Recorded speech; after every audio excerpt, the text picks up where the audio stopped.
Supreme Rice. Since the 1930s, supporting Louisiana farmers and communities throughout Louisiana. To find out more, go to supremerice.com. Live at lunch. You are looking live. Live at lunch. Live at lunch with Ott and Hanny on 104.5 ESPN, Baton Rouge. What the hell's going on out here? Now, here's Jimmy Ott and Charles Handegriff. For some reason or another, you sound a little taller on radio. Is it live? Is it live? Is it live? From Chris's Specialty Foods on Highland Road, across from Rufino's. Welcome to the Monday edition of Live at Lunch. 104.5 ESPN Baton Rouge. Charles Handegriff, Jimmy Ott, Max Gotro. Jordan Kitchen's back in the studio. Troy Macker with us today. Hope you had a good weekend despite the football. Got a nice, beautiful sunshine day here in Baton Rouge, even if everybody's mood's not great. We're on a bye-week schedule, which means a regular 2 hours. No press conference today. For those of you that are new at this, that's because it's a bye week and not because they lost. They never have press conferences in bye week. So, oh no, Charlie, they canceled it when they lost.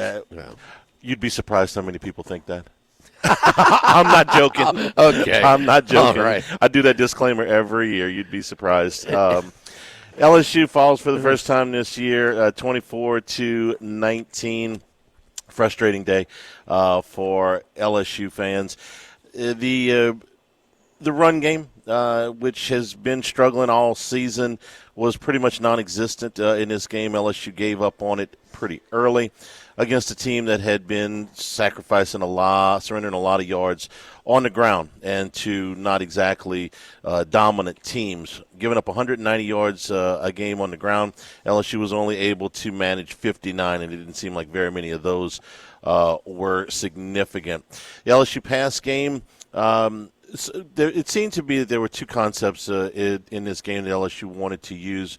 The short passes onto the perimeter, which they had some success with, and some balls down the field, which they really did not. They hit one long one to Xavier Thomas, and they caught a pass interference on another one to Chris Hilton, but both of those balls were badly underthrown to go with a number of other balls that were inaccurate.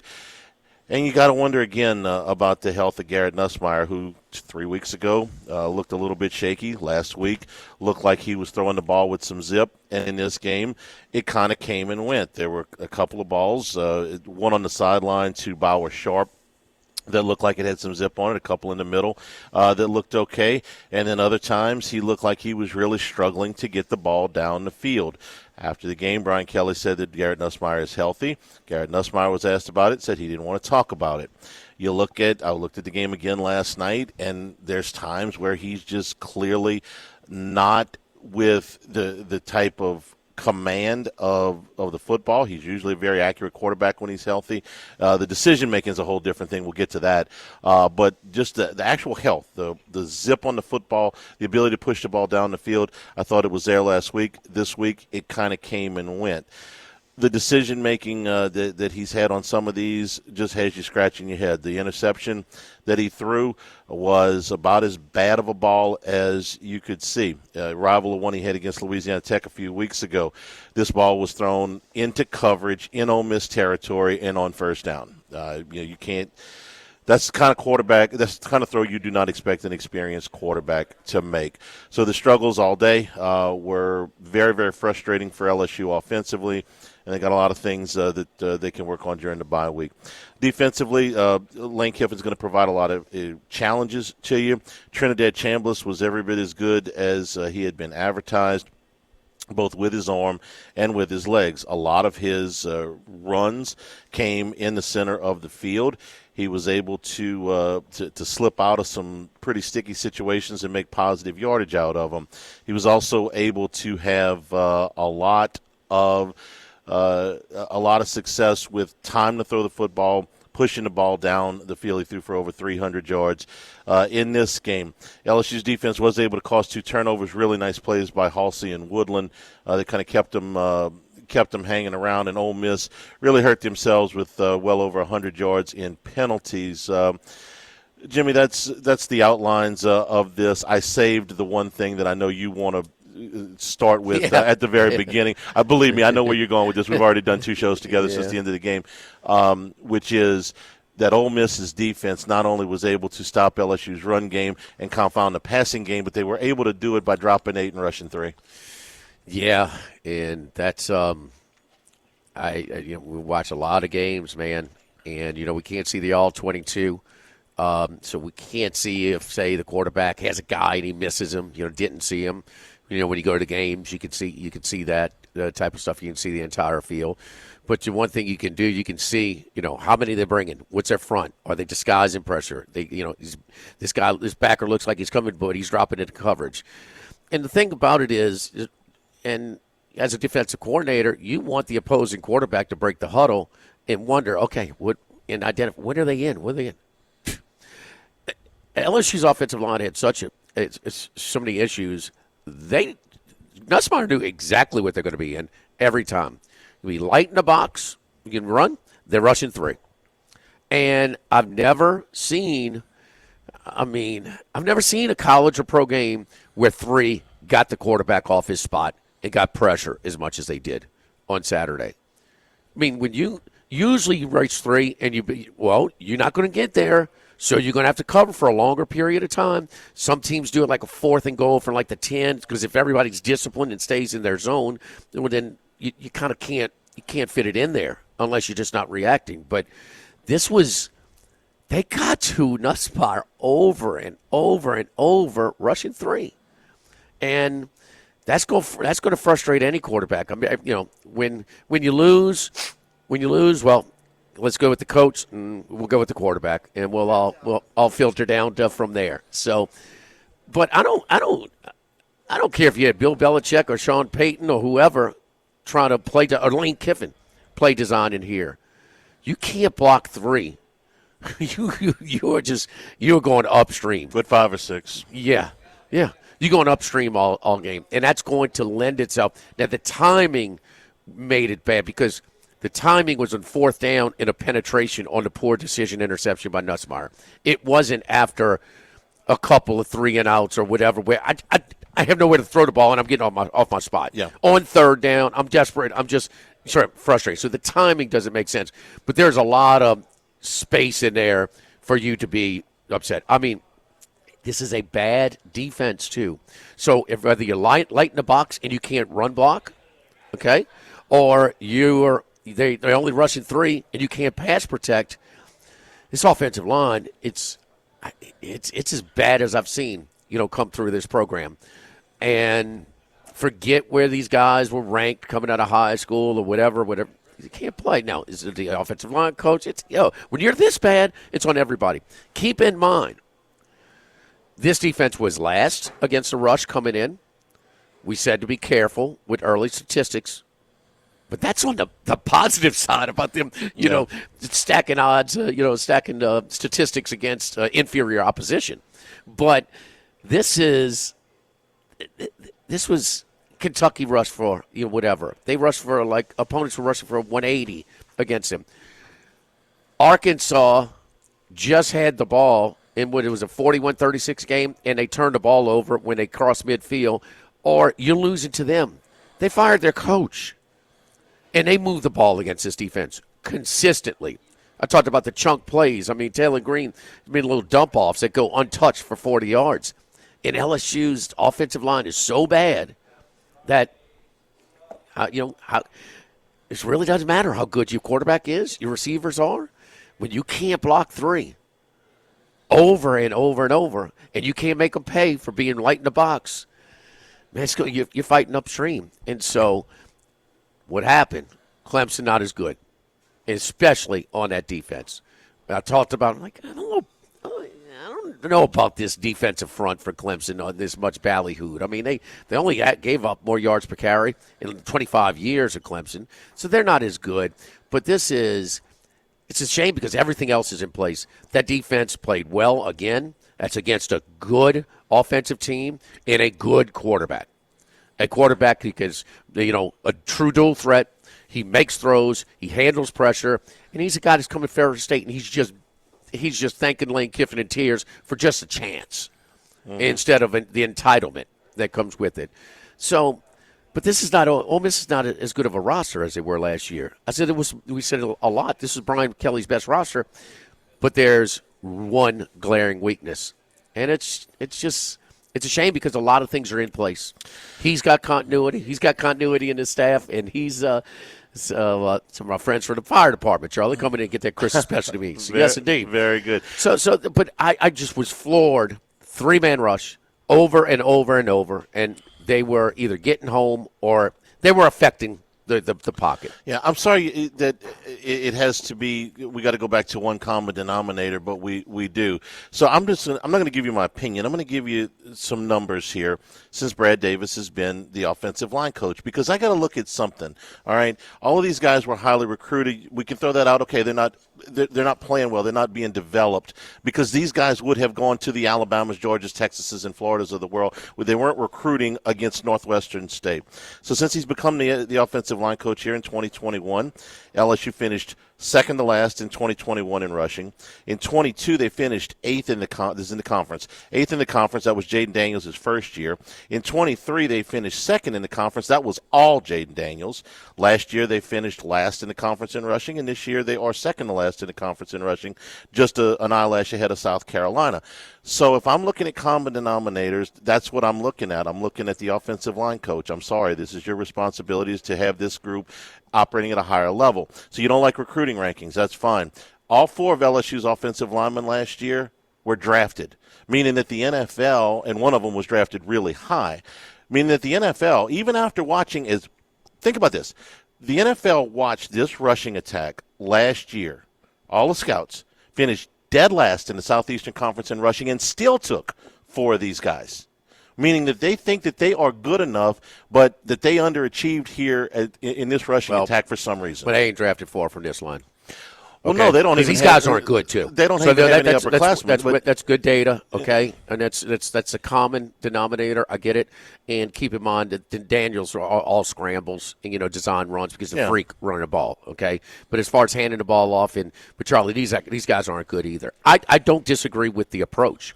Okay, you're losing, you're losing 4 guys to the pros. You got to build this offensive line. The most successful approach to getting it is go and get guys who have some experience playing somewhere. And these guys, are decent programs too. I get the degree, but they can't play. I'm sorry. I don't care who your offensive line coach is. You can't give up pressure against 3 over and over and over. You can't push anybody off the line in a running game as light in the box and be in a pit of weakness against weakness. LSU can't run the ball. Ole Miss can't stop the run. So who won that? Ole Miss won in a landslide. In a walk. Hey, Lance, that's one thing. If I'm bringing, I'm bringing 6 on this play. I'm bringing a corner here. I'm bringing a delay blitz here. No. Here it comes. I mean, batting practice pitch, and you whiffing. They can't play, bro. Well, so when you're this bad, it's on a lot of people. It's on a lot of people. And, the coach, it's on Kelly, it's on the offensive line coach, and it's on these players, too. Don't act like these guys are going to get drafted. Well, not right now. No, for sure. And your best offensive lineman, I'm sorry, learned somewhere else, your center. He spent 2 years starting at Virginia Tech. He's probably the most technically proficient guy that you've got. But I've seen this group not run the football with young guys. I've seen them not run it with old guys. So I'm going to go again to the common denominator. Look, may not all be on him, but that's what I'm looking at. That's just facts. And LSU, period, just the overall product, they're not as strong because I don't see the room for improvement from that unit that's going to allow this team. I don't think this is going away. You're only going to play tougher defenses. Yeah, there's no defense in the conference that is worse than you're only going to face tougher defense. This was one where you're supposed to get fat against, and LSU's not scoring. They're not scoring. They're not. It's the offensive line struggles. I mean, you're just giving such an advantage to your opposing defense when they can play like this and get away with it. And they don't have the mentality to want to run the football, Jimmy. That's why I was so disappointed that they gave up on it so quick. I understand that, but tell me who's got the mentality to run the football besides Brett Bielema in Illinois. I mean, everybody's running shotgun. Everybody's doing a lot of zone blocking. A lot of guys are in that 2-point stance on the offensive line. You know, I mean, I do think it's hard without a rushing quarterback to rush the ball really well. But Tennessee's rushing it for over 220 yards a game. Aguilar can run. Right. A&M's running for 200 yards a game. He can run. Arkansas's running for 185 a game. He can run. South Carolina's running for 185 a game. He can run. Alabama's running for 175 a game. He's not a bad runner. But even Missouri's running for 165 a game. Prbula is he was a one-dimensional runner at Penn State. DJ Lagway can't run a lick. Florida's running for one. Not to. Okay, well, they're running for 160 a game, and none of that's him. Yeah, their backs are a little bit. Charlie, Florida, who's about to fire their coach, out first down was 23-10. I was at the game. I watched the game. Yeah. Okay, well, LSU's not that good. Right this second, this Ole Miss team is not a top 5 team in the country. No, I get why I get why they're getting all of the attention for it. It was an attention-getting win. You beat a top 5 team, but do I think that they are a top 5 team? No. But we asked a question yesterday on Football Sunday, and me, you, and Rose sat there and looked at each other like, "Who's the best team in the Southeastern Conference?" And it's like, well, I could make a case for several because but all LSU is not mentioned. And that's a shame because the defense is championship level. It is. It is. That's a really good offensive plan. They have identified with their young quarterback who's playing way above his experience. And what is he doing? And what are you watching him play? Is there any doubt whether or not he's going to have sustained success? He's got it, man. Yeah. He's got it. Yeah. He's a shade under 6 feet, and so he was passed over by a bunch of big schools. Developmental sport. Who knows? He might be the only guy that can even sniff college ball, on his high school team. It's football. When you're surrounded by better players, you look better. Look better than you are. But he can play. And that defense, that was fun. That was fun to watch. They're flying to the ball. They got beat sometimes. Sure. All right, but that was a sharp offensive mind. Baker's got toys to play with. He's bringing it. So that lived up to the billing. But, man, when you hamstring your offense this bad, when you move anybody in a light box and you can't protect against 3 against a bad defense. Let's talk about some good stuff, Starley. Chris's Specialty Foods over here on Highland Road. Over here on Highland Road. But it was an aggravating game. It was an aggravating game for a lot of reasons, but I don't think it's just some little quick fix, Kelly. Hey, I loaded up over here last time, Charlie. Started off with the crawfish corn soup. Went home and cooked that. Put some the stuffed quail on the green egg. Did the cream spinach in the oven. Just take it out the container, the seal bag, and put it in the oven about 350 for about 25, 30 minutes. Seafood stuffed bell peppers. I had a Chris's smorgasbord at the house. I think you guys had one as well. We did. We came in here. Not only did we get food for the house, my wife went on a trip this past weekend. They took one of the stuffed chickens to take down to the beach. Had a great meal with that. Of course, I had to slide in a little Cajun seasoned filet as well. So, that's good. Had the, I did with the bacon wrapped duck breast with the cream cheese and jalapenos. Put some tortilla chips, a little queso. Made some duck nachos. Bam! That's what I'm talking about, Charlie. That's what I'm talking about. This all starts over here at Chris's Specialty Foods on Highland, right across the street from Rufino's. You get all your stuff that's prepared foods. It's easy to just heat up or throw on the grill and things like that. Tons of homemade sausages. You got everything you need from chicken, beef, seasonal, sides, seafood, everything. And then also for lunch over here. You had the soft shell crab po' boy last time. Delicious. So you went with the special this last time. I'm going with the special today. Grilled Chicken Club. Grilled Chicken Club with the Black Forest ham and with the Swiss cheese, and so looking forward to that as well over here. So the daily menu, it's a serve and plate lunches as well. Served Monday through Friday, 11 a.m. to 2 p.m. here at Chris's Specialty Foods. Live at lunch, 104.5 ESPN Baton Rouge.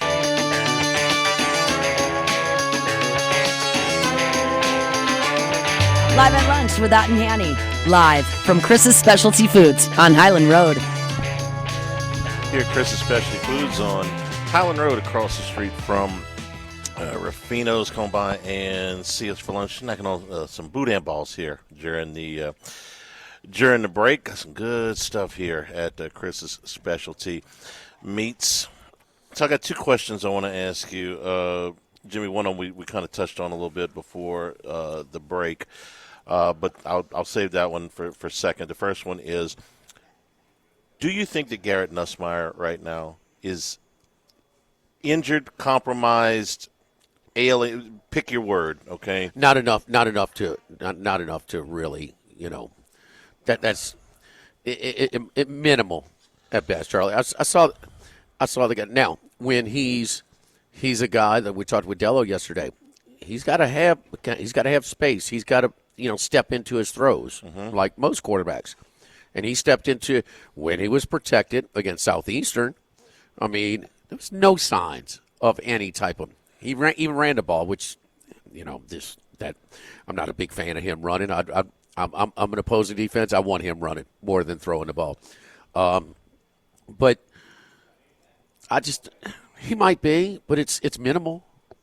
I think now does it cause more when he is off the spot where he can't set and step into his throws?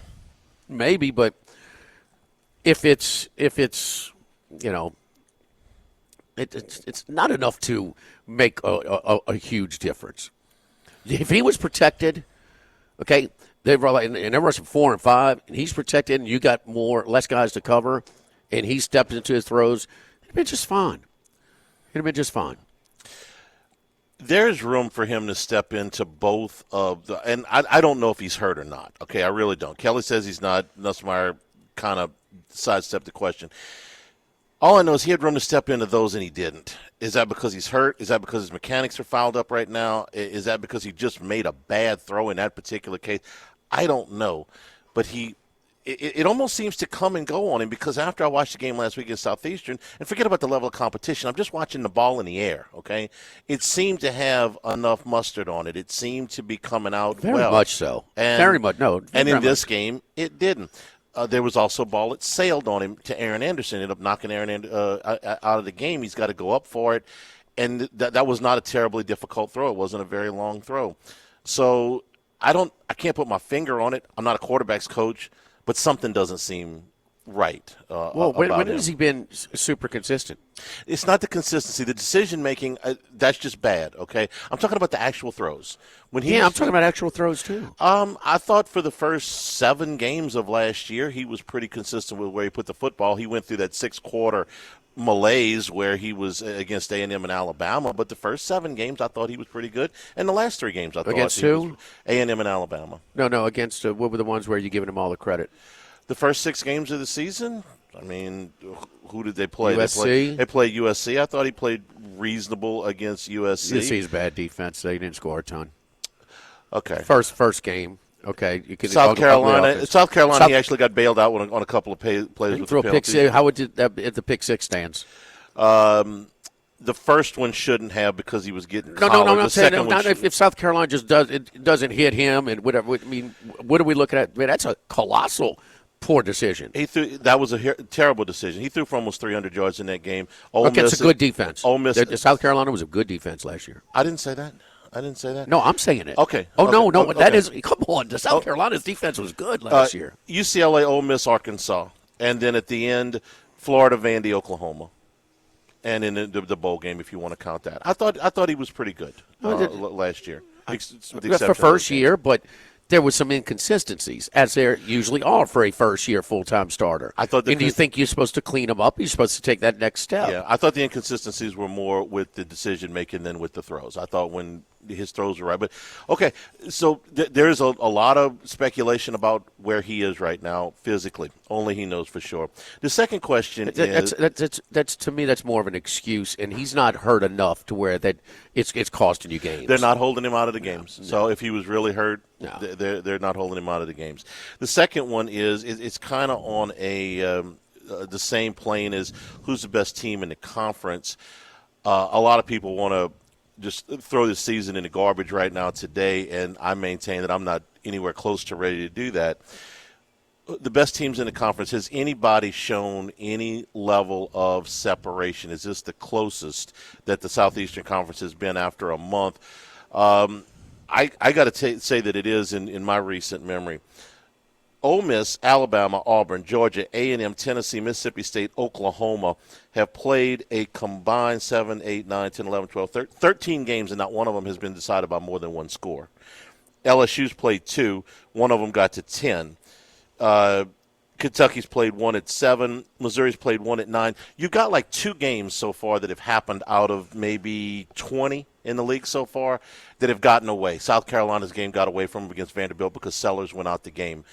Everything else is in single digits. It's not only the SEC; it's all college football. Oh, and okay, Troy tried to bring that to our attention a week or two ago, and I was like, maybe. But to me, it makes it fun. I mean, Illinois got beat by 53 to come back and beat USC. USC. I mean, Notre Dame is starting to get on track a little bit. We'll see. Try to keep the James Franklin jokes out of it. If Penn State and Oregon play again this Saturday, could Penn State win the game? Well, they're one play away from winning on Saturday. Sure. I mean, Oregon had a 4th down 7. If Georgia and Alabama play again this Saturday, can Georgia win? Sure. So absolutely. No, so you don't have that super team, and this is where maybe your depth is going where they can play immediately. Right. And so your depth is not allowing you to just plug in a really good player for a couple of injuries because you're going to get guys hurt. But I don't see, Ohio State's number 1 team. Do they deserve to be number 1? Probably so. I mean, they're far from unbeatable. Yeah. And so they won a game against Texas with 200 yards. I will acknowledge that LSU has big flaws. But so does everybody else. No, yeah, but not everybody Charlie, else. It's such a strain on your defense because we talked about it. You can't block 56 snaps against a Lane Kiffin team.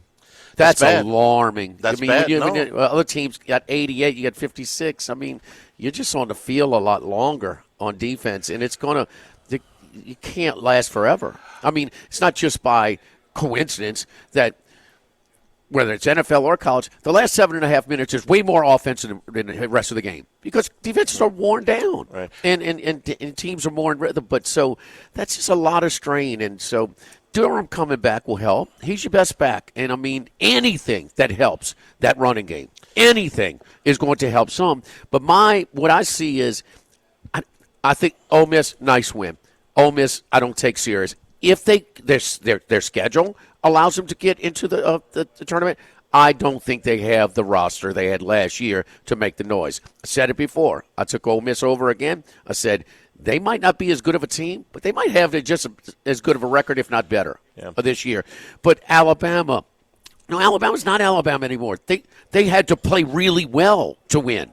You see? Yeah. So they can lose if they don't play at a high level with their young quarterback. And think about how badly you thought about Alabama 3 weeks ago when they came off the field in Tallahassee. Well, no. They looked like they had quit in the first 3 game. 3 days ago because Wisconsin's terrible. Yeah. Okay, you Monroe, but their first-year quarterback, so Ty Simpson, he's got a chance, but he's not going to play at that level every week.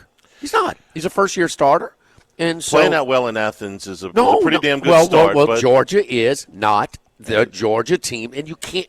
That's impossible to have elite personnel, which they had for like they may have had that 5-year stretch. Their roster was better than anybody's. All of which is why to say I don't think that this is over. No, it's not over, but they don't improve and how are they going?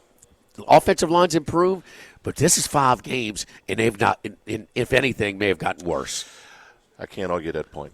Don't forget our friends over at Legacy Title. Chad Reynolds, Legacy Title for all of your real estate closings, 296-0060. Full-service title company servicing all of South Louisiana. Our great team over at Legacy Title, Ashley Donald, Mariana Haynes, Adrian Galata, Michael Platt, Natalie Bradford-Smith. Buying, building, refinancing, nobody chooses but you.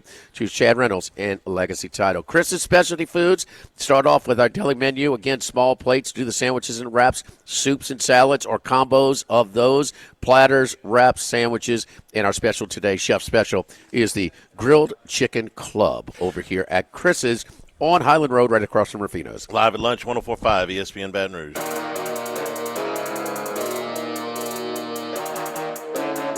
Jimmy, Charlie, and Troy. 3 best buddies sitting around talking sports bets. Let's welcome in Troy Macker from Bet Rivers. Troy, you tried to tell us a couple weeks ago, whatever, there's not a great team. Now, for some reason, it sounded like you had a negative tone when you said it, but there's no doubt. This is, to me, it makes it the fun part of college football. But the elite teams, the elite programs, that's just fine. I mean, we're seeing way more competitive games and no more than, Charlie, you just documented in the SEC. Everything is coming down to the wire in these SEC games. And, well, the SEC's represented 10 of the top 19 in the rankings for what those are worth.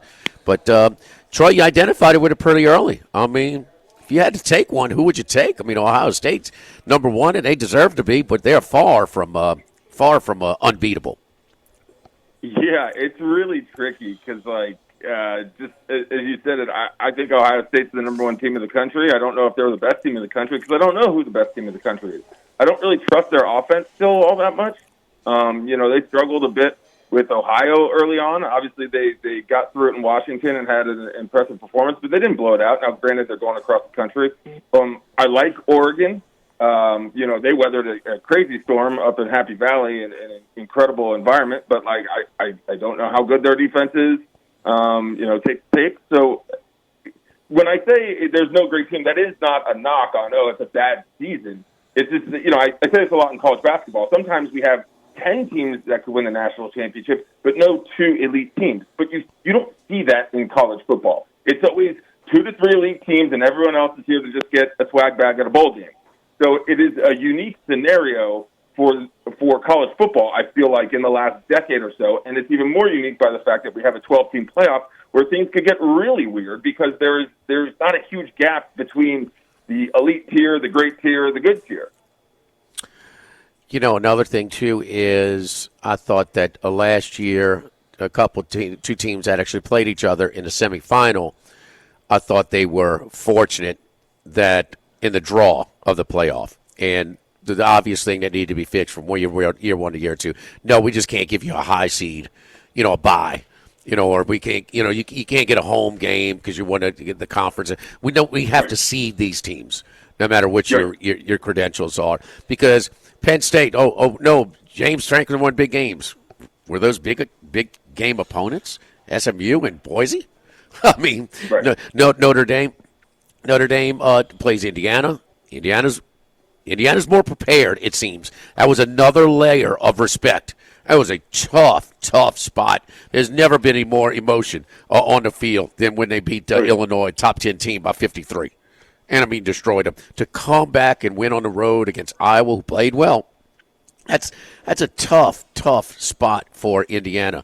Now, the Iowa covered, but Indiana's more equipped, I think, to handle a postseason. Oregon might be better than what they were last year. Mm-hmm. I don't see Ohio State beating them by 40. Whatever, in the Rose Bowl like they did last year. And Notre Dame caught a break where they playing Georgia with the quarterback making his first road start, the backup quarterback. First start, period, in Stockton. Yeah. He led him back to a comeback again, the SEC championship game. Okay, we're going to make you beat us with your arm, not with your legs. So, maybe, Penn State and Notre Dame love in the offseason was a little bit overdone. But I think it's fun. Charlie, do we want to see Alabama just win, or Alabama having to fight and earn for their victories more consistently? I love this. I think so too. Minus the fact that I wish LSU would have won the game Saturday, but yes, this type of competition among multiple teams, that we're not just watching one or two teams that, we're going to do an 8-week pregame to LSU Alabama because that's the only game that matters in the league, 10 years ago, or Alabama Georgia. No, I like this a lot better. Troy, who's Saturday? Let's start with Saturday before we get to Sunday. The big winners for the book and losers for the book on a great college football Saturday. Yeah, the biggest winner for the book's got to be the loss Georgia took to Alabama. Kirby Smart seems to have troubles with that program. We took some significant large bets. We had multiple bets of over 50,000 on Georgia to win and cover, respectively. We also a big loser for the book was Ohio State covering 8.5, I think. Or we took a $300,000 bet at 7, Ohio State -7. A little bit longer or shorter odds at -135. But and then the second biggest wager of the weekend was Notre Dame -4, and that game was over at halftime. So the public did beat us there at Ohio State and Notre Dame, which is, especially in the case of Notre Dame, is not to be unexpected, given that they are an incredibly public team. Yeah, but the Georgia-Alabama game was the big winner for the book. Just because I think people are still kind of down on Alabama because they lost early in the season and they don't have Nick Saban, and that is going to be a thing that drives bettors until they win another national championship game. One loss hurts Alabama in the eyes of the public more than anyone else, in my opinion. I think that Georgia's just a tick off is the biggest thing I take away, because it wasn't a fluke that Alabama won. They had to play well, to win, but it wasn't. I mean, they were winning pretty much gate to wire, and that's not happened in the last 5-6 years in Athens. I mean, so the biggest winner for the book was Alabama. When's the last time you got Georgia under a field goal, Charlie? I mean, national championship game. I mean, at home. Oh. Mark Richt. I will tell you this there was one game that was actually a bigger winner for the book than Georgia, but it was on Friday night, and that was Virginia pulling off the win against Florida State. No one gave Virginia a chance. It was like the largest crowd they've had in like 35 years, and that was, in my mind, the best college football game of the year, bar none. Yeah, it was great. It really was. And you're right. They haven't had exciting football, standalone game like that. That was a great game.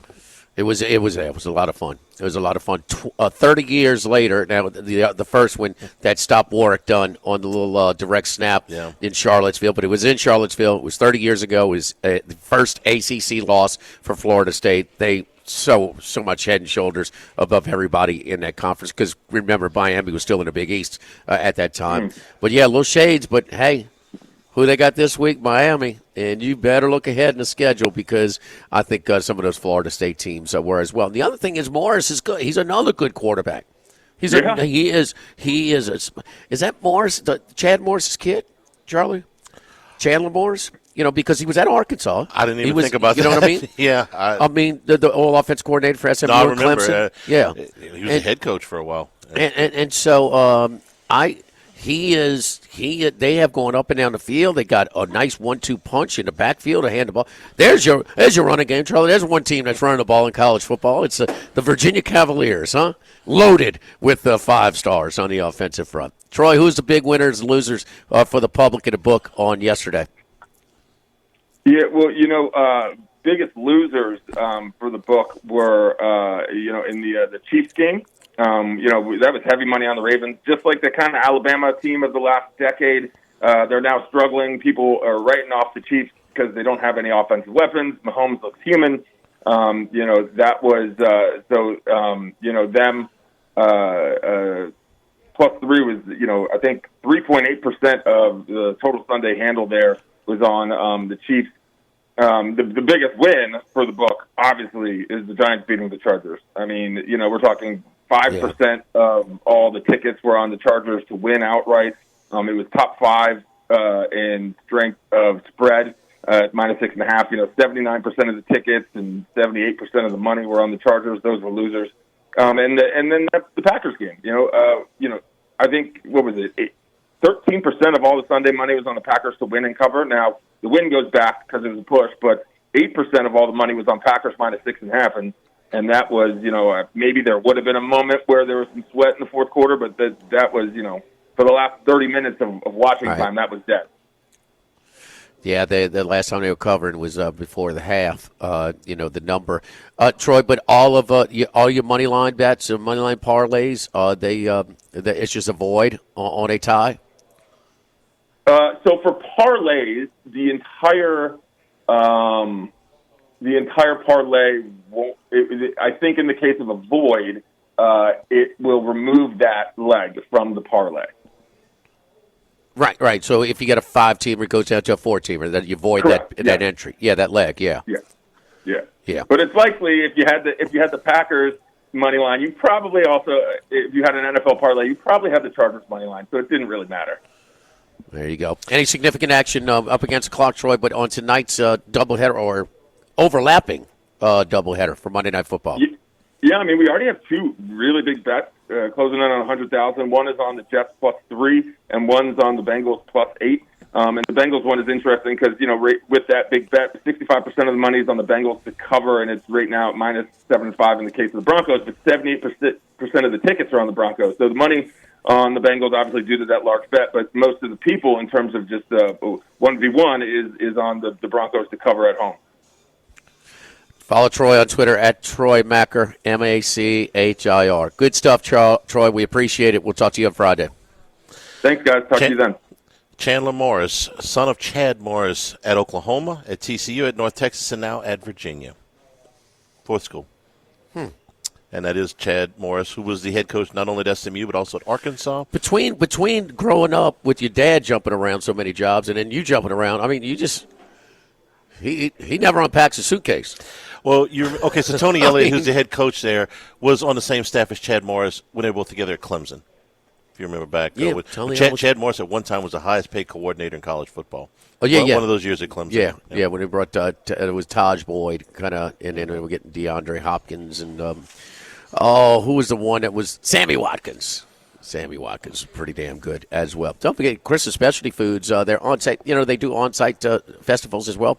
Jazz Fest every year in the spring, but down at Gretna Fest this weekend. That's right, down in the New Orleans area at Gretna Fest. They're doing some different foods at the concession. So go by if you go into Gretna Fest. Look for Chris's Specialty Foods for their tent right now. We've got everything in our market over here, and also our deli menu, serving daily plate lunches, sandwiches, soups, salads, platters. You name it, every day, Monday through Friday, 11 a.m. to 2 p.m. over here at Chris's Specialty Foods. Charlie, how's your pepper jack boudin bowl? It is, it's gone. It's Max, delicious. Max, you're a boudin a connoisseur, huh? In my belly. Delicious. All right. And the crawfish pie, really good as well. Those are always available in the warmer right by the register. We'll take a time out. Wrap up hour number one, live at lunch, live at Chris's Specialty Foods, 104.5 ESPN Baton Rouge. Live at lunch with Ott and Hanny. Live from Chris's Specialty Foods on Highland Road. Oh, we got a minute here. We want to send our condolences, our deepest sympathies out to Wilson Alexander from The Advocate, one of our colleagues. We've known Wilson for a while here, covering the local sports. His wife, Elise Trapp Alexander, passed away this past weekend. She was only 31 years old. She passed away of a rare form of cancer. She had worked down at the Capitol. She was in governmental affairs. And Max, you knew that she had gotten a message from I believe it was George W. The former president, George W. Wrote to her, talked to her. Yeah, she was very very active in governmental affairs. From her obituary is posted here. She passed away on Saturday. This is something she was diagnosed with last year, so it was a very quickly progressing cancer that took her life in only 16 months. So our prayers go out to Wilson and their entire family for his wife Elise, who passed away on Saturday at the age of 31. We got a lot to get to in the second hour here today. We are at Chris's Specialty Foods on Highland Road, across from Rufino's. Come on out if you'd like to stop by and have lunch with us. And we got a lot of college and pro football to get to in hour number 2. Live at lunch, 104.5 ESPN Baton Rouge.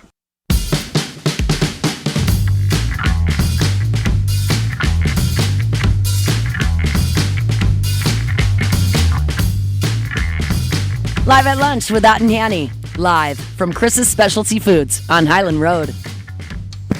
Chris's Specialty Foods is across the street from Rufino's. Come by and see us for lunch. Also get your box lunches here.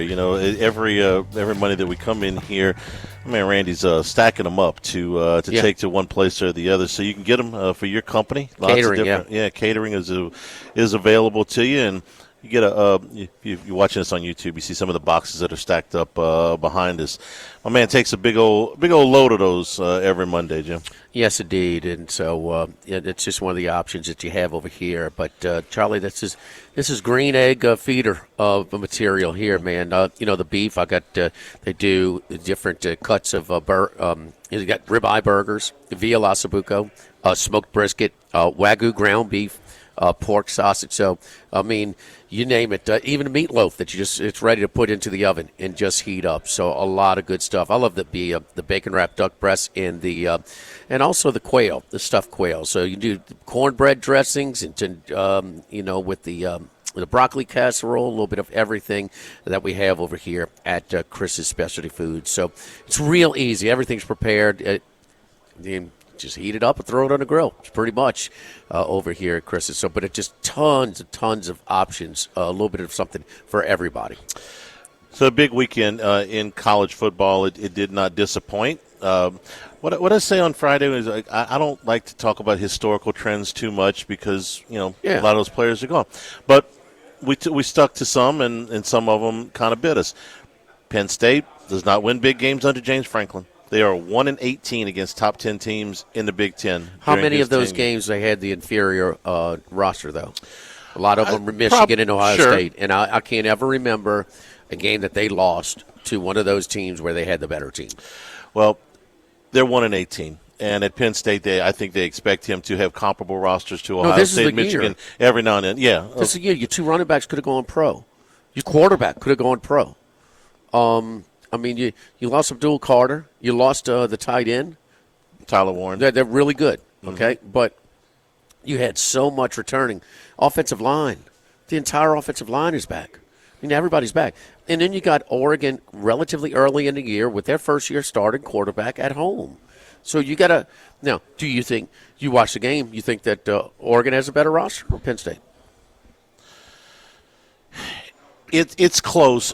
I like the Oregon quarterback better than the Penn State quarterback, so that, in my opinion, is what gives them the edge. But if you're just talking about draftable players, most scouts would probably tell you Penn State.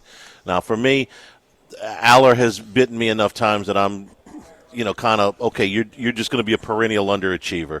And Moore, I thought, stepped up and made some plays in the fourth quarter. So I would give Oregon a little – but I would understand if you said Penn State. I wouldn't argue the point very much. How much did their ridiculously weak schedule and off week lead into where they're not tuned up? And it took them 3 quarters before they kind of got in gear with the speed of the game that Oregon's playing. I would say roughly 150%. Okay. And we have ridiculed that schedule all summer, all August, and through the first month of the season. And guess what? The Nevada game, the final score was right where they project. It was hard. It was harder yards than it should be. They had to have sustained drives. It should be easier in that matchup. Even Florida International, same type of thing. Final score, kind of what you expect. But no, not what my eyeballs told me. Watching them struggle offensively against. And look, I think these rosters are really close. Yeah, I do and too. I will take the quarterback for Oregon over Aller any day.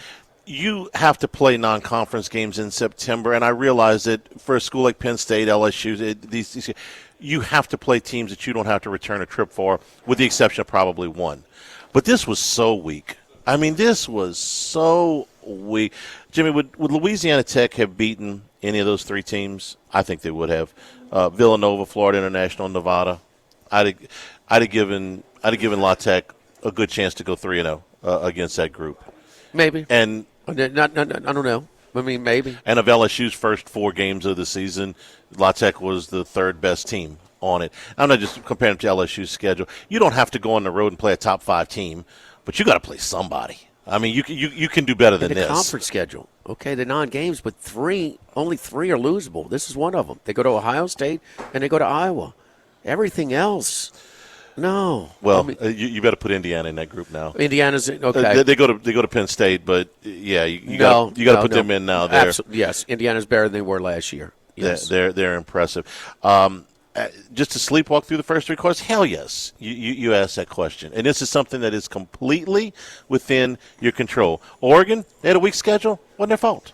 Okay, they didn't expect Oklahoma State to be that bad, or Oregon State, which is a rivalry game for them anyway, to be that bad. Penn State knew these teams were going to be hopelessly outclassed. Some people evaluate because, Aller might be the first pick in the draft. Aller might be the first pick in the draft. Okay, that's fine, but is he a good college quarterback? He has way too many starts. That, like you said, Purbuella might have a better season than him. I know this. I watched those 2 games back to back, LSU and Ole Miss, and Penn State and Oregon. And there is no comparison between who's a better college quarterback between Chambliss at Ole Miss and Aller at Penn State? If I had a word There's to describe, no comparison. If I had a word to describe Aller, it would be robotic. Yeah. There doesn't seem to be a feel for the game. Mm-hmm. There doesn't seem to be an emotion, which you don't have to be an emotional quarterback. You got to keep it, but you got to have some kind of feel for. He just doesn't seem to have it. The physical tools are there, but he does not seem to have a feel for the game. How about the last throw? The last throw of last season. The Penn State fans haven't forgotten it. No, well, they throw it against your body, giving Notre Dame an interception to set up the game-winning field goal. I mean, they haven't forgotten about it. So what was worse, that one or the one he threw the other night in the second overtime on first down? I mean, degrees of bad, I guess. Yeah, they're both awful. They're both really bad for somebody who's like around 25, 30 starts. Yeah. And listen, I like the path. I don't like this 5-star-itis because you have entitlement instead of drive and hunger. But I like, and I said this before, we on our podcast, so I picked Oregon to win the Big Ten at about a $354 price. I like a 5-star because I see that Jackson Arnold has some physical ability. Okay, he can run a little bit. He's got a little size. He got some arm strength. I can see that. He can't play. All right. So not at this point, but he gives you a chance. So you have some physical, and Dante Moore has that. Like he was thrown into a bad situation, started a handful of games at UCLA. As a true freshman, it went sideways. But he came to Oregon and sat and waited. And it was none of this shenanigans. It was Dylan Gabriel's. It is his turn.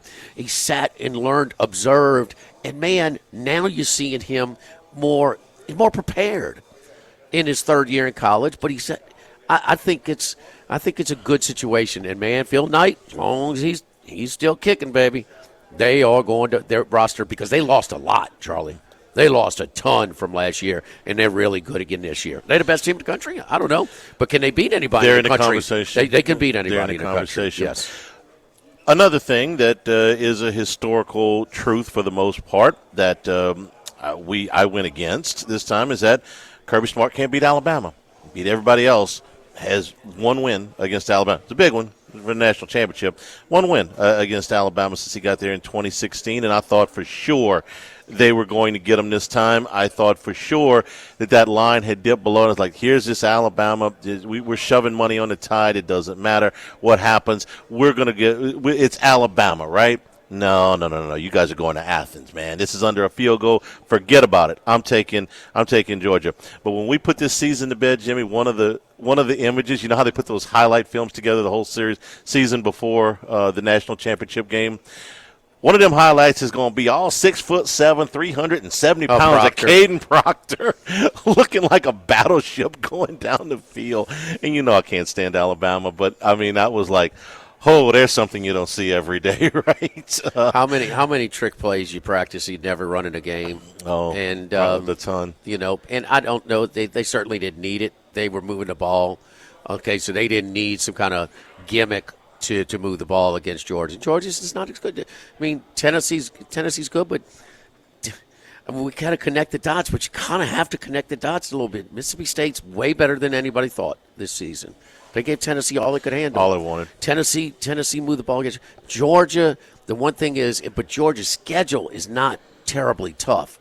But Georgia's not with it. They should have lost to Tennessee. They should have 2 losses right now. That's the biggest. It's a very makeable field goal. They should have won. They lost to Tennessee. Well, in a 4th and 8, you got to complete on to keep the game live. You down 8. I mean, so there was a series of Tennessee had that game won, and Alabama was the best team here. They should have 2 losses right now, and that's just. And now then we talk. Their roster is not quite, and it's difficult. Nobody's recruited like Kirby, but it doesn't last forever. Nobody recruited like Dabo for about a 4-year stretch, huh? But that's over. Yes. You know what I mean? It's just all those defensive linemen. It's tough. There are more games in play for Georgia than any year since for Kirby since his first one. At Auburn, I think is in play. That was in play 2 years ago. So Auburn gives Georgia and Alabama all they can handle when they're at Jordan Hare. Ole Miss in Athens, and Auburn's got a good roster. They don't have a quarterback right now. Ole Miss in Athens is in play. I don't know about that. Okay. At Mississippi State, I think is in play. Champion's going to have to really, really be good. Okay. Does he have a road start before that? Yeah, he does. That game's not for I another think they play month. Georgia, Oklahoma back-to-back, right?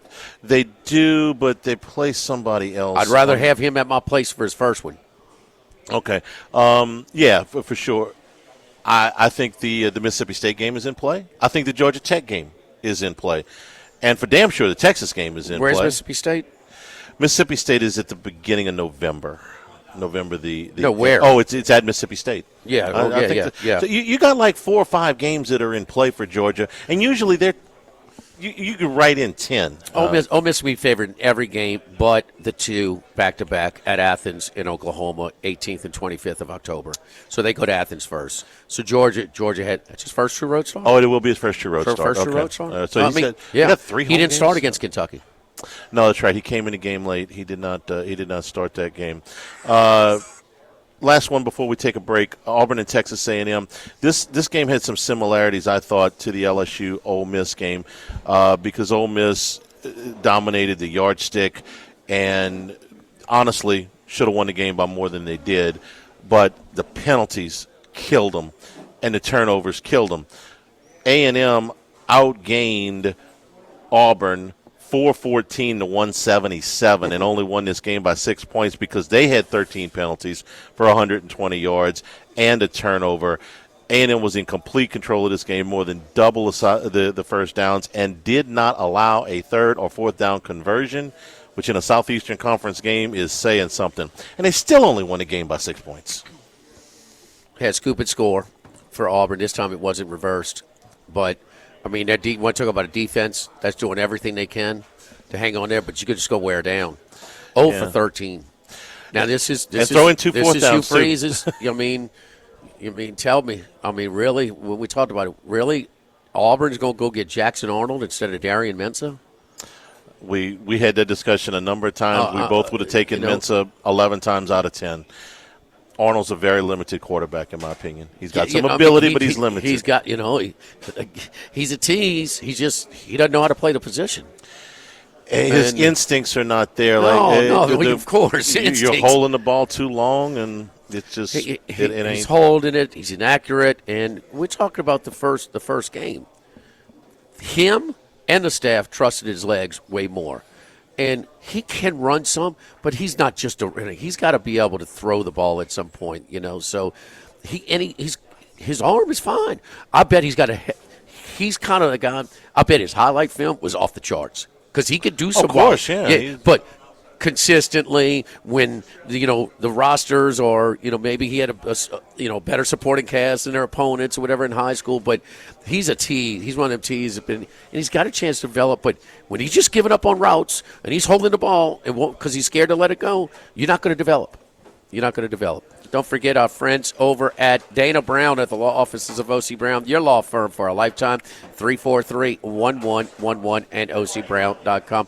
Doing some contract work, some will work, some all that stuff, some succession work, all the stuff you do when you lose your loved one. So anyway, just another example of something that I need done legal, some legal assistance at a different stage of my life. So I called my buddy over at the Dana Brown at the law offices of O.C. Brown, and they're processing it for me right now so we can move on with some of the stuff you have to do when you lose your loved ones. It's not a fun time, but you always you don't want to get into this and handle some of the things that you're not sure about. That's why I call our buddies Dana Brown. Got in a car accident. Man, that's never fun. But he's going to make it. Try and absorb as much of the pain as possible. Give my man a call, 343-1111, or go to his website at ocbrown.com. Dana Brown at the law offices of O.C. Brown, your law firm for a lifetime, 343-1111. Live at Chris's Specialty Foods, live at lunch, 104.5 ESPN Baton Rouge.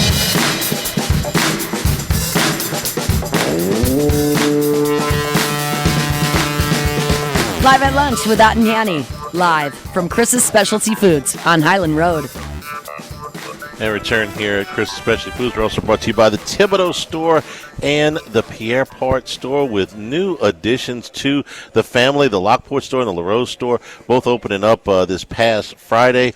Jimmy, we haven't had a chance to go down there yet to the 2 new stores, but we've sure been to the other 2. I've been to the Pierre Part Store, I've been to the Thibodeau Store, and I'm glad that I did because Charlie, you just sent a little bit, just that cool weather. Man, now the evenings are cool if you want to do a little grilling outside on the evening time. But, man, October is the best weather month in the fall. It's not even close, and we're right there. And, man, you got my green egg that I got from the Thibodeau store, and all of my goodies, the electric starter to the coal starter, so you don't have to play with the lighting the coal.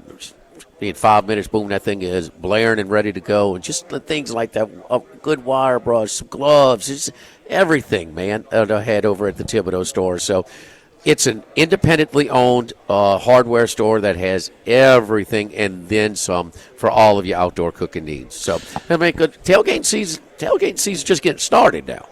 Don't let the Ole Miss loss, throw a whole monkey wrench in there. And LSU still has one to play with, Charlie. You go 10-2 in the SEC, you're getting in. There is a lot of time left. 900 St. Patrick Highway in Thibodaux and Highway 70 in Pierre Part. Online, thethibodeaustore.com. Arkansas got routed by Notre Dame on Saturday. On Sunday, they fired Sam Pittman, who's been the coach there since 2020. 32-34 record overall, 14-29 in the SEC. So throw away the COVID year. He surprised everybody the year after that in 2021. They went 9-4. They won their game in the Outback Bowl. They finished ranked in the top 20 that year. And Sam Pittman's easy to like. He's kind of every man. So they sort of embraced it. Following year, 7-6. Again, they won their bowl game. It was okay. But since then, 13-17 overall, and only 4-13 in the Southeastern Conference. So he is replaced by Bobby Petrino. I think this is one of those situations. They're rare, where the interim coach actually enters the fray as one of the favorites to be the full-time coach. And so we'll see how he does. They've got a rugged schedule the rest of the way. It's hard to look at any of these games and say there is a for sure win. Tennessee on the road, A&M at home, Auburn at home, Mississippi State at home, at LSU, at Texas, and then at home against Missouri. There is not a single game that Arkansas is guaranteed to win out of that group. But anything on the Sam Pitt? And by the way, today Petrino fired the entire defensive staff. So you think what? That's not from top. No. We're going to give you an interim job, but you got to fire. I mean, I think that's more from the top. If it was from the top, they could have fired them all yesterday and not given Petrino the choice. I mean, they fired 4 coaches out of 10. Does the coach really want to? He's an interim coach. You can't. He's going to improve their chances to have success this year by firing all the defensive coaches? Well, that's kind of what I'm saying. You're taking 4 coaches off the staff in the middle of the season, where you got to replace them with analysts, graduate assistants. Now, the level of analysts is a lot higher than it used to be with just promoting a grad assistant. But yeah, that's a lot of coaches to just remove. That's a coaching move and not an administrative move. Jimmy, I heard in summer camp that Petrino had gotten an altercation with the defensive coordinator, Travis Williams. So it might have been a little bit of Petrino's choice. The defense has been atrocious, so it's an easy mark. But do you think Petrino's got a shot to get the job? This is a unique situation. I think there's something legally that he's, because he was fired with cause, that I don't think they can. Well, yeah, because they cleared all that up when they brought him back as OC. Okay. Okay. I mean, they can. They don't have to. But there's a chance, but he's going to have to. I don't know. I don't know. I think Arkansas has to. They've got money, but they've got to allocate it. Yeah, there's not a campus in the country that has more new construction. I mean, it is a clean car smell, a new car smell on that campus, man. I mean, there's more fresh lumber, on that thing. I mean, sorority houses, new ones just popping up left and right because it's growing. The adjacency, out-of-state tuition that gets waived for neighboring states like Texas, Louisiana, and some others has just been a boom for them. But with the Sam Walton, the business school and this, but they got the Walmart logo on the field now found, so they're getting some of it. But they got it, but they got to get it out of them. And they got because the AD is growing. We're not built to compete with the others. And as Winning, he's also complaining that they're not cheating. like the other ones are at this point. I do know this, though. I mean, these in-season fires, they're happening more when all your boosters are at the game and you get embarrassed at home. UCLA launches Foster after they get beat by 4 touchdowns in New Mexico at home. Oklahoma State loses on Friday night at home to Tulsa, and they launch Gundy. Virginia Tech got routed at home against Old Dominion. Brent Pry is gone, and now Arkansas gets embarrassed on ABC, national TV, and that was ugly. I mean, it looked like it was going to be a scoring fest, but Notre Dame stopped them just enough. They had no chance at stopping the Irish offense in that game. I'm going to say Petrino doesn't get the job. I think their most likely record the rest of the way is probably 2-5. I'll give them 2 of these games, but the schedule is so hard. That leaves you probably 4-8 for the season. Rhett Lashley is the first name that's come up from SMU. I think he's a strong. He's got more player budget at SMU. Why is he going to leave? Southeastern Conference, baby. Okay. I don't know. I mean, you want to leave for more money? Would they pay him more money? If SMU's got a chance to match, they're at least doing that. Okay, so I'm going to go back to my original answer. Some guys just want to coach in the SEC because it's the SEC. Well, it's his alma mater, too. I mean, that's I get it, but Jimmy makes a point. If your money and your budget, you're in a power conference now at SMU. So this is not a move. It's not as good of a power conference, but that's a power conference. Do you want to coach in the SEC? An offshore book has odds on the next Arkansas coach. He is the favorite at 3-1. Seventh choice is Bobby Petrino at 9-1. You've also got some names: Ryan Silverfield over at Memphis, John Summerall, no surprise, at Tulane, G.J. Kinney at Texas State, and then Gus Malzahn, Mike Gundy, and John Gruden among the other names. Gus Malzahn's one of those guys. I just feel like his name should have been the Arkansas coach, years ago, right? I thought so. He was at Arkansas State, wasn't he? Yeah, he was at Arkansas State. He's an Arkansas guy. Yeah, in high school. The Mitch Mustaine team. Yes, with all that. Yeah, Bentonville. Yeah. One of the more impressive wins of the weekend to me, Jimmy, was Indiana going into Iowa and beating the Hawkeyes. They're coming off of the biggest win in program history, probably, against Illinois. They're going into Iowa where it is just like going to the dentist to try to go and play and pull a win out of there. And they get the first drive. They go right down the field, 7-0. Like, wow, that's good. And then Iowa did what Iowa does. They get the game down in the mud. They slow everything down. And then it's just like pulling teeth to beat them. And they did. They ended up beating them by 1 score.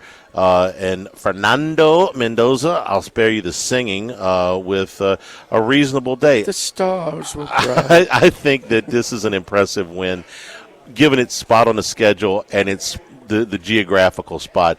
Going on the road after a huge win to beat a team that's very hard to beat. Iowa's nothing special. They're damn hard to beat in that stadium. I thought that was a really nice win. I don't think there's any doubt. You want to talk about sticking in the mud, shorten the game. We talked about LSU not having a whole lot of snaps, huh? I mean, this is we're going to slow a game. We're going to reduce the amount of possessions. It's 10-10 at a half. It's 10-10 at the end of the third quarter. Indiana, I'm sorry, what's the name?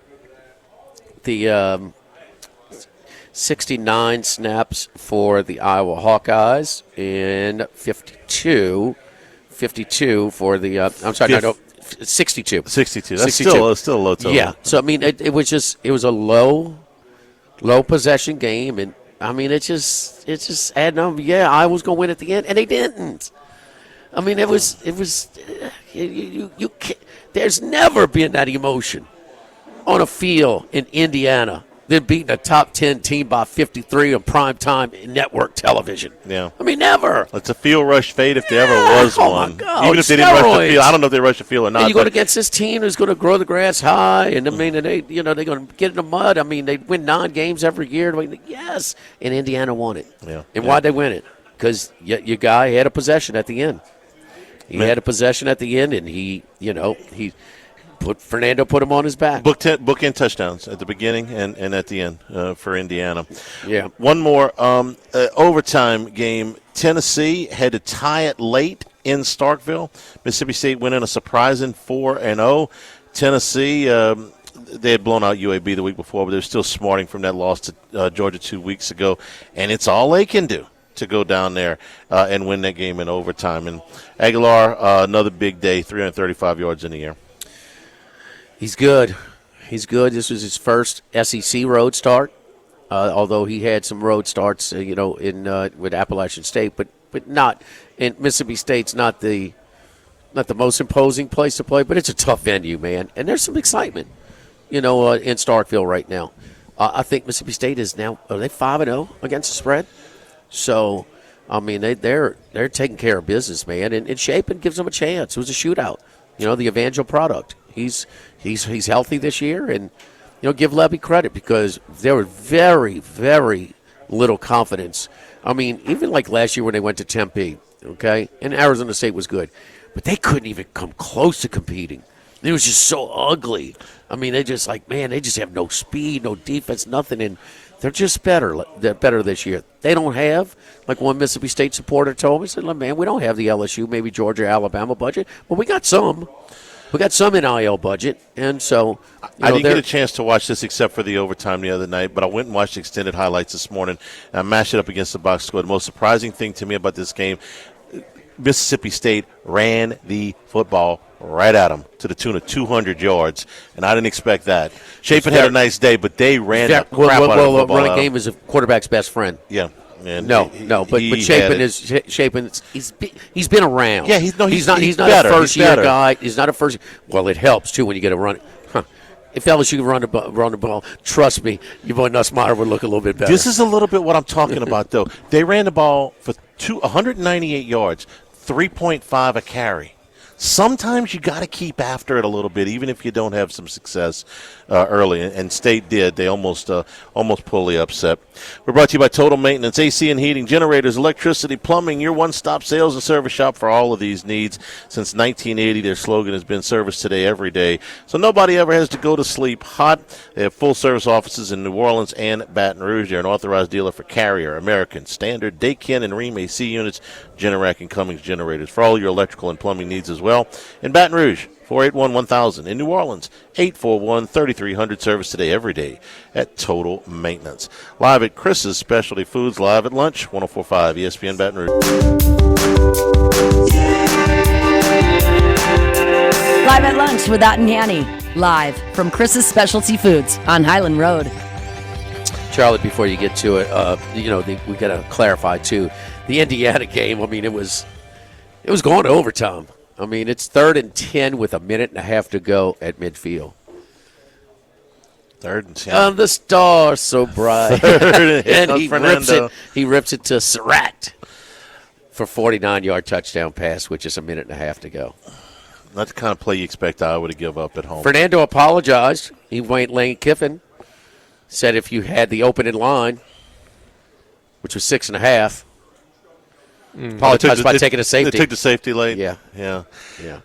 God, you had to bring that game up, that Florida Atlantic game on Friday night. Jumped off the sofa. Are you kidding me, Lane Kiffin? Yeah, Captain Troll.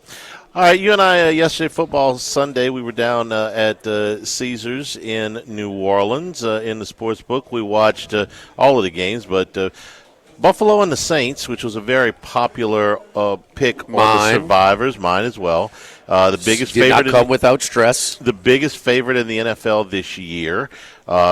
May even be that way at the end of the year, over 2 touchdowns. But this was a struggle. Buffalo got 2 quick touchdowns, and then the Saints kind of settled in, or Buffalo got sloppy. Take your pick. But New Orleans was live. At one point in the third quarter, we looked at each other like, do they have a chance to get in there and steal this thing? Starting the fourth quarter, it's 21-16 Buffalo, and they give the ball up on downs. And the Saints, have the ball at that point, only down 4 points, and they got all the way inside the Buffalo 15-yard line. They didn't win. They didn't hold on, but they played better. Now, look, I'm not going to tell you that Buffalo was at peak performance for this game, and their defense is suspect. But this was a little bit better. I'm just looking for a little something here and there to – A little bit better than Seattle? Yeah, a little bit better than Seattle. Like Jonas Sanker, We'd seen him make a couple of plays in the first 3 weeks. Had the interception yesterday. Had 3 PBUs besides that. Okay, I can do something with that. First time that I have looked at him that I actually thought Kendre Miller looked like a good player. And I knew he was a good player at TCU, but he has been hurt for 2 years.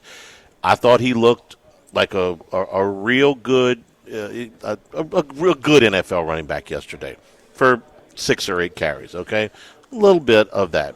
You had your starting offensive line together for a short period of time, and then Caesar Salad had to leave with the injury. But moral victory, no. Isn't it crazy? Little bit better. Isn't it crazy, and you really get embarrassed? You rebound the next week in the NFL. There's a little bit of pride factor, sure. I mean, it happens a lot. And the teams that look really, really super, Atlanta yesterday, who got routed 30-0 the previous week by Carolina. Yeah. Came back and won yesterday. Penix is, how many starts has he got? I don't even know if he's had 10. No, he doesn't. So he's going to have some inconsistencies in his play. I thought he looked sharp yesterday. Atlanta much the best as opposed to, throwing out a goose egg in Carolina. Yeah. Of all places. But the Saints were, and Delicano did a good job yesterday saying, look, man, when you give up 2 special teams touchdowns, the whole week of preparation is thrown off, the game is altered, and it's one of those days. But I think it's more like Buffalo here that, and part of it, when you're preparing your team emotionally or psychologically, you have to get them to, you have to respect your opponent. Is there anything on the Seattle film that they were respecting the Saints? No. So, but the Saints, and so that was in. They threw the Philly special interception when they had the ball down 4. Give Buffalo's coaches credit. They knew Kellen Moore had been on that staff, and they had that thing scouted. I mean, they look like they knew it was coming. Do you give more credit for Buffalo's up to than the Saints just throwing it away there? I don't mind the call. If you think they said that they had a look that they liked, obviously Buffalo was able to disguise it because they baited him into throwing it, and that guy looked like he knew it was coming. You get what you get when you put the ball. Guys, it's not throwing the ball all year. You know? You do. And look, we said, how many times have you seen the Philly special not work? I guess it doesn't make the highlights, so maybe it's happened. I saw Illinois run it Saturday. I see him running about once a week, and it's wide open every time. Minus yesterday. Yeah, I give Buffalo credit for scouting it. Now, you would have hoped that he would have not thrown the ball, but K-Serrao, like you said, he's not a quarterback. Yeah, it's got to be wide open, or you tuck it. Yeah. All right, so the Saints, look, we understand what the season is, but next week against the Giants, I think is their best chance for a win. Guy's got one career start without his best weapon. Malik Neighbors, if you miss it, is out for the year. God bless. He tore his ACL yesterday. Yes. And Jackson Dart, they won. They rallied behind. He ran the ball a lot. And he's taking on a lot of tacklers. Somebody give him Joe Burrow's phone number. This approach, it's just a matter of time before he goes down. Now, you can't lower your shoulder, young man. It was over and over. Yeah, he did. Yes. I say Joe Burrow's phone number because I went to that game where Burrow is kind of helicoptering when they're playing Green Bay, and Aaron Rodgers tells him after the game, "Hey, dude, slide. Quit being Superman. You're going to get yourself hurt." I think they've got a real chance to win this one. I think the Patriots game in the Superdome is also one that they might be able to steal, but the Patriots look a little bit better. 3 of the 4 games the Saints had a chance to win. Right. So if you were in the games with San Francisco, Arizona, yes. And here, you are in it. I think they've got a real chance to win this Sunday against the Giants. The Patriots are playing better. The Bears, who they go to the following week, are playing better. This is the next month of the season. I think they've got a real chance against the Giants this week. Is Dart better than Wilson? He's different. Wilson can't run anymore at this point in his career, and his intermediate ball, he can still throw the deep ball, but oh, gosh. The line when they made the switch last week, It did not budge a second. Yeah, they're just different. And they're different. I've seen enough of Wilson. Yeah, he's not going to get any better. This is going to be the fourth team that gave up on him. Right. You know, so in like a 5-year span. I mean, it just Wilson's career as a starter is done. I'm not saying he's never going to start another game because of injury, but going into training camp as somebody starting quarterback, that part of his career is over. Well, sure they have it, but they have a chance, but it's not a given. To me, it's going to. I thought Malik Neighbors, when he went out, they had a little momentum, and I think the first 2 drives, it's a touchdown and a field goal for the Giants. So it might have been 2 of the first 3, but there was a little life there, and I'm a little bit slow to warm up to Dart, because I thought he should have been better in a quarterback friendly system at Ole Miss. But when Neighbors went down, man, that's just who's your guy? Okay, and then we're going to concentrate on stopping Scatterboo. That'd be nice. Even when Kansas City's they're doubling, they're occupying numbers. With Neighbors. They completely took him out and said, but now you don't even have him. And so now you have more numbers to stop Scatterboo, who's having a nice start. But guess what? Without Neighbors, those yards are going to be tougher. And I think that the Giants' defensive front is really, really talented. Yeah, this just in. I know what they have invested there. To me, under. I mean, this thing, where are the points coming from? Well, what else happened in this game is Joe Alt left with a high ankle sprain. He was replaced by already other tackles out. Rashawn Slater's out for the year. Alt, who is fantastic, goes out with the high ankle sprain. He's replaced by a familiar name here, Austin Deculus, former LSU Tiger. 36 snaps yesterday, 6 quarterback pressures, which was the most allowed by any tackle in the league yesterday. So they missed. Well, he's the highest rate in the league, right, Max? In the last 2 weeks. Herbert's been pressured more than anybody, and it's not even close. And that's before Alt went out, the first half of that. And I was all ready to jump on because, second, there's a specific roster in a style of play that Harbaugh wants, and that's a line of scrimmage. And that's why it's a lock. He was going to take Joe Alt or some tackle, with a first-round pick, his first draft. And then now they're going to take that next step. And, Slater goes down. He's, season-ending injury in preseason, and now Alt's getting banged up. I mean, sorry. I mean, Baltimore just didn't have a terrible roster. They're littered with injuries. Yeah. Littered. They couldn't even compete yesterday. They had a really tough time. They go up 7-0, and that it's like 30-7. I mean, they couldn't. A Baltimore Ravens team can't even compete. Injuries are a big part of it. No, and that's what. And Lamar left the game yesterday. And the Chargers roster, it's going to be better. It should be better this year there were no injuries. But when you take away the 2 tackles are probably more important to Jim Harbaugh and his system than any other system. And now they're both down and. Herbert's, he's once again a little bit of an excuse making, but also circumstantial as well. I mean, he's getting pressured every time. Good luck, man. Well, let's see what Spencer Rattler does with it. I think the Saints have got a great chance. It's going to be one on Rattler, won or loss, because he's going to make some mistakes and lose the game, or he's going to make some plays. But I think he's not afraid. At this stage of his career, I think Dart might be a little bit more protective. Dart's first true road start, I already bet it yesterday at +2.5. It's down to 1.5. But for what it's worth, I just have one question. Rattler now 0-10 as a starter. But my question would be, Derek Carr is a starter this year. What's their record? To me, it's still 0-4, but I think Rattler's been fine. They might maybe have 1-3. They might have won one of the first 2. He's missed a couple. He's missed a couple big throws. A touchdown yesterday. They wouldn't have won either one of the road games. We're brought to you by the Morris Insurance Group. Those hard to insure duck camps and fishing camps. You need flood insurance down the coastal areas. Let the Morris Insurance Group have you look again. Those your boats, your trailers, your tractors, your motorcycles, all your big boy toys that need insurance. Go to the Morris Insurance Group for auto, homeowners, and commercial insurance too. Talk to my man Buzzy Hydell, 225-201-0007, or you can go online and get a quote, morris-ig.com. The Morris Insurance Group, look again. Take a break and be back here to wrap things up at Chris's Specialty Foods on Highland Road across from Rufino's 104.5 ESPN Baton Rouge. Live at lunch with Ott and Hanny. Live from Chris's Specialty Foods on Highland Road. I want to give you credit for coming in today, Max. With the Ryder Cup going the way it was, man, I wasn't sure if you were going to have to take a sick day or something. You called us and told us on Saturday, they got to be within 2 points to have any chance.